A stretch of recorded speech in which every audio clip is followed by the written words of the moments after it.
Assalamualaikum warahmatullahi wabarakatuh.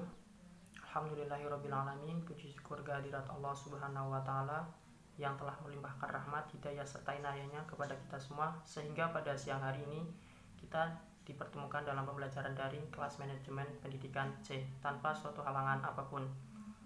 Yang kedua, sholawat serta salam tak lupa kita panjatkan kepada junjungan kita Nabi Muhammad SAW. Semoga kita termasuk umatnya dan mendapatkan syafaatnya di yaumul qiyamah. Amin. Selanjutnya, yang terhormat Bapak Ahmad Aproni MPD selaku dosen pengampu mata kuliah manajemen pendidikan dan teman-teman kelas PGMIC yang saya banggakan. Perkenalkan, nama saya Muhammad Aulia Hasan dengan NIM 2319005 selaku moderator pada presentasi dan diskusi kali ini dengan tema sekolah sebagai suatu sistem. Sebelum itu, izin memperkenalkan nama dari kelompok kami. Yang pertama ada Mbak Sakia Agni Syaida dengan NIM 20231160773. Yang kedua ada Mbak Heni Widiawati dengan NIM 2317009.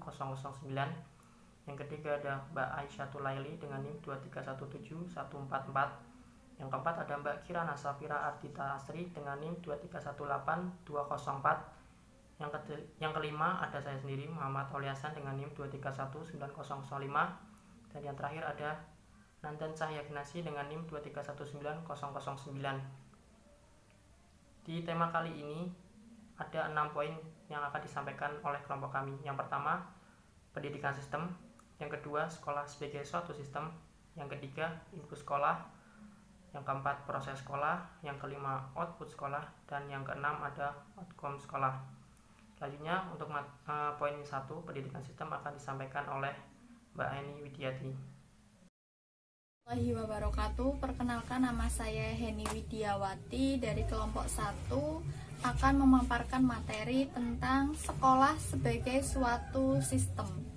Di sini saya mendapatkan poin tentang pendidikan sistem.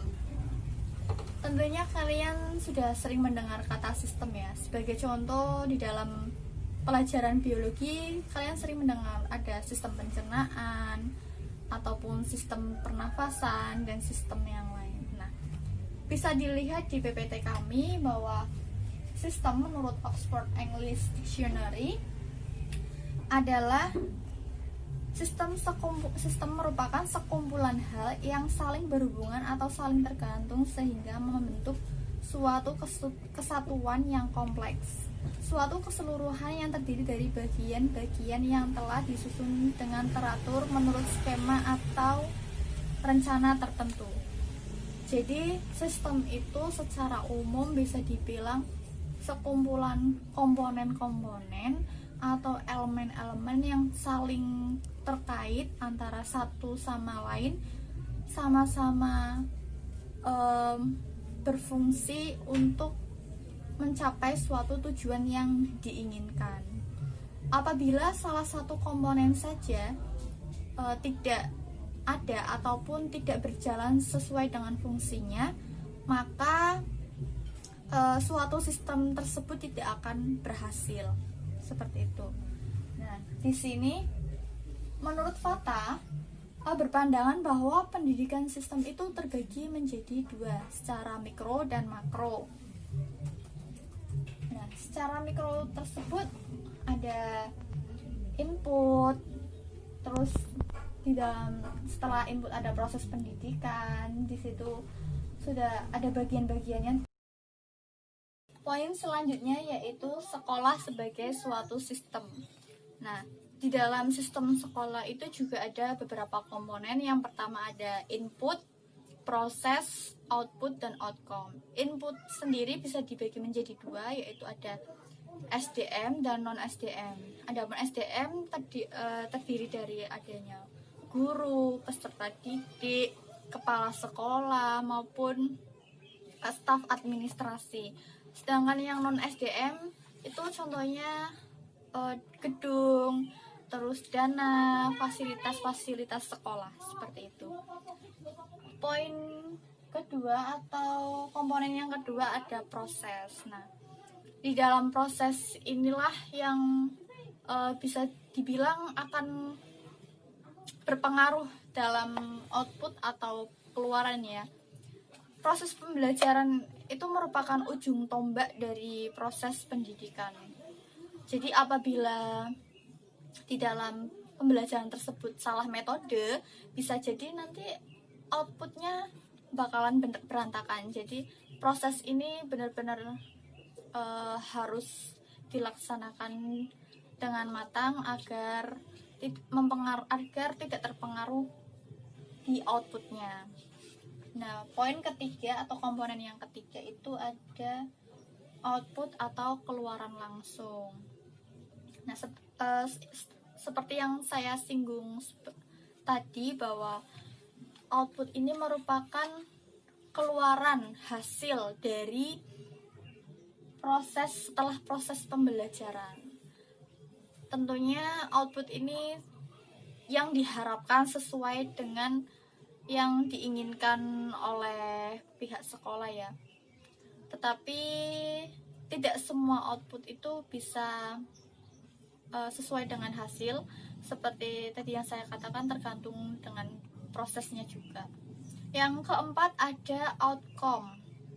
Nah, outcome ini sama pengeluaran, bedanya dengan output adalah kalau output itu dalam jangka pendeknya, tapi kalau outcome itu pengeluaran dalam jangka panjang.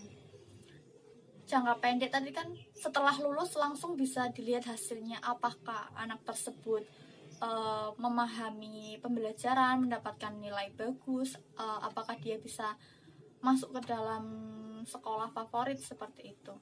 Tapi kalau outcome ini lebih ke jangka panjang. Contohnya misal di dalam sekolah tersebut itu ditanamkan rasa religius. Nah, setelah lulus sampai dia beranjak dewasa, dia selalu tertanam rasa religi. Itu merupakan salah satu outcome dari sekolah tersebut.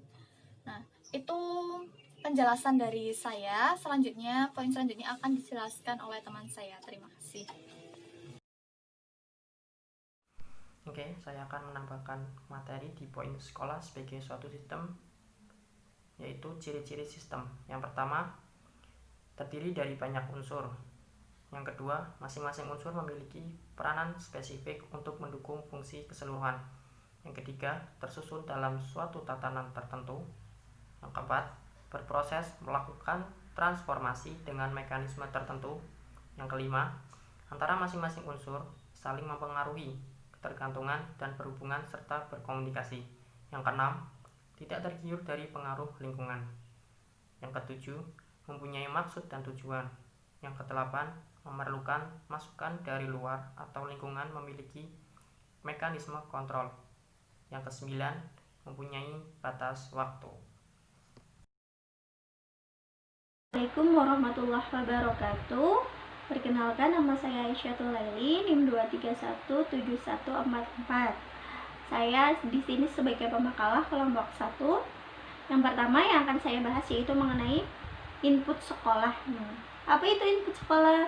Input sekolah atau masukan adalah segala sesuatu yang diperlukan oleh sistem sekolahan untuk menghasilkan keluaran yang diharapkan. Jadi segala sesuatu yang diperlukan sekolah untuk apa? Agar untuk mendapatkan keluaran atau hasil yang diharapkan. Jadi tujuan pembelajaran, tujuan pendidikannya itu tercapai. Nah, di sini ada tiga masukan yang diperlukan.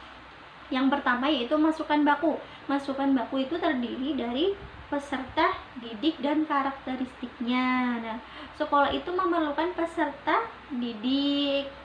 Kenapa? Karena peserta didik tersebut sebagai objek pembelajaran. Kemudian karakteristiknya. Nah, di sini setiap guru, setiap pendidik itu harus memperhatikan, harus mengetahui bagaimana sih setiap karakteristik peserta didik masing-masing.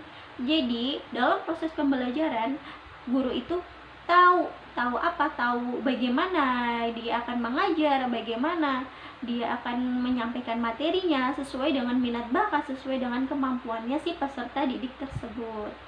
Kemudian yang kedua itu ada masukan instrumental. Nah, di sini masukan instrumental terdiri dari guru, kemudian kurikulum, kemudian sarana dan prasarana.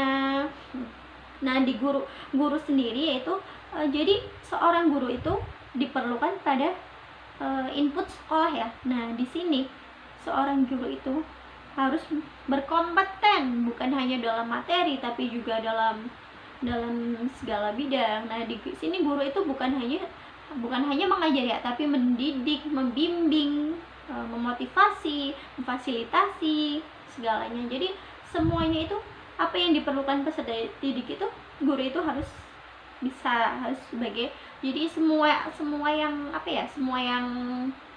diperlukan itu guru itu harus serba bisa gitu, harus berkompeten.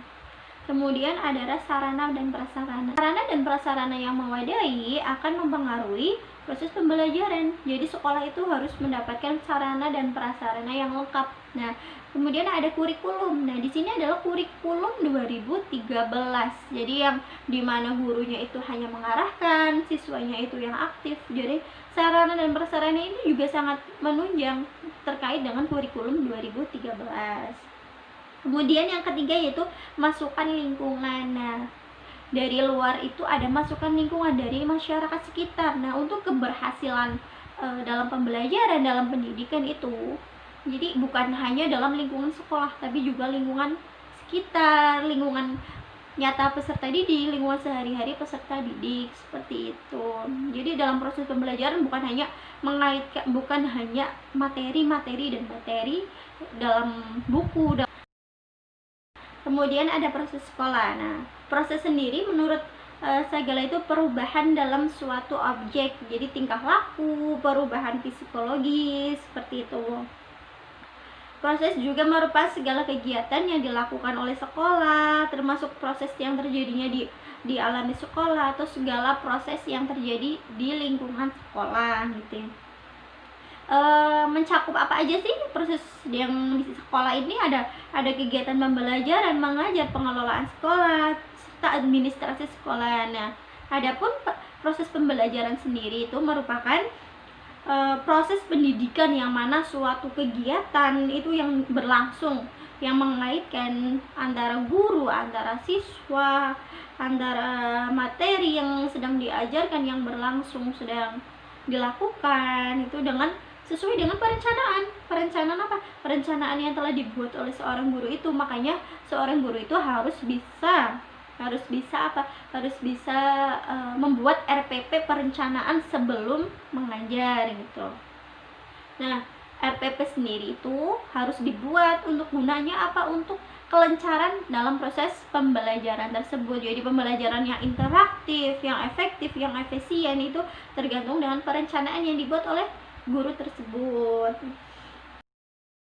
Assalamualaikum warahmatullahi wabarakatuh. Perkenalkan, nama saya Kirana Safirati Tasri dengan NIM 2318204. Di sini saya akan menyampaikan atau melanjutkan materi tentang sekolah sebagai suatu sistem.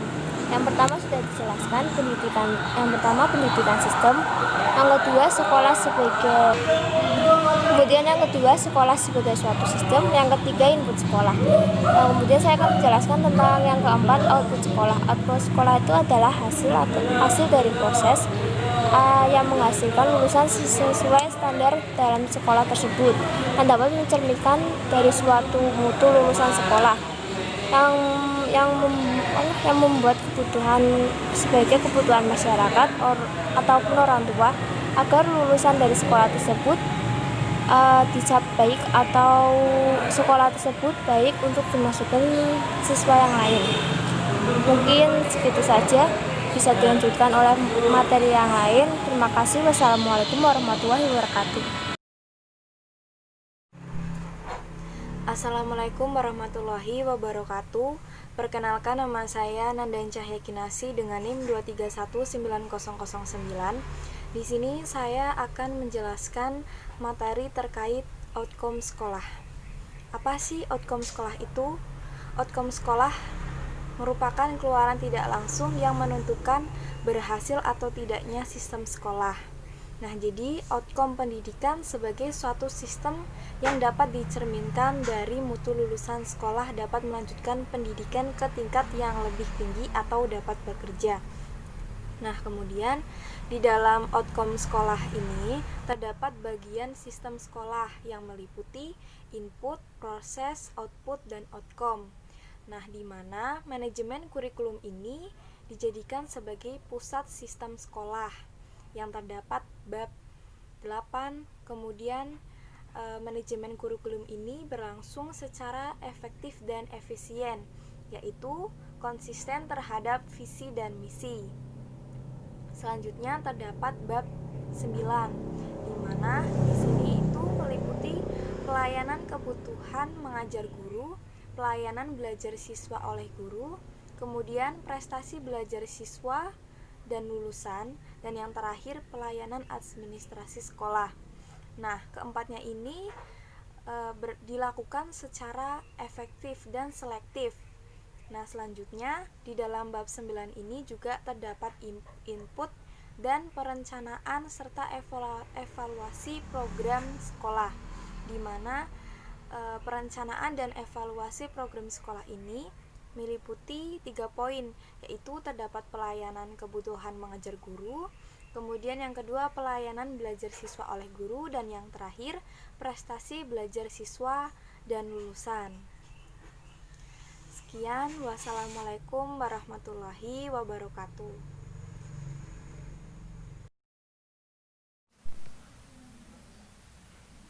Oke, yang terakhir kesimpulan dari materi yang disampaikan oleh kelompok kami.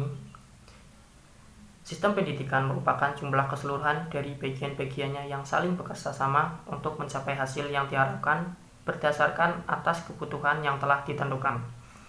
Setiap sistem pasti mempunyai tujuan, dan semua kegiatan dari semua komponen atau bagian-bagiannya adalah diarahkan untuk tercapainya tujuan tersebut. Pendidikan merupakan suatu sistem yang mempunyai unsur-unsur tujuan atau sasaran pendidikan, peserta didik, pengelola pendidikan, struktur atau jenjang, kurikulum, dan peralatan atau fasilitas. Mungkin itu saja yang dapat disampaikan oleh kelompok kami. Selanjutnya akan disambung oleh diskusi sesuai dengan instruksi yang disampaikan oleh Pak dosen, yaitu dari setiap poin diberikan kesempatan untuk 2 orang penanya. Terima kasih atas perhatiannya. Wassalamualaikum warahmatullahi wabarakatuh.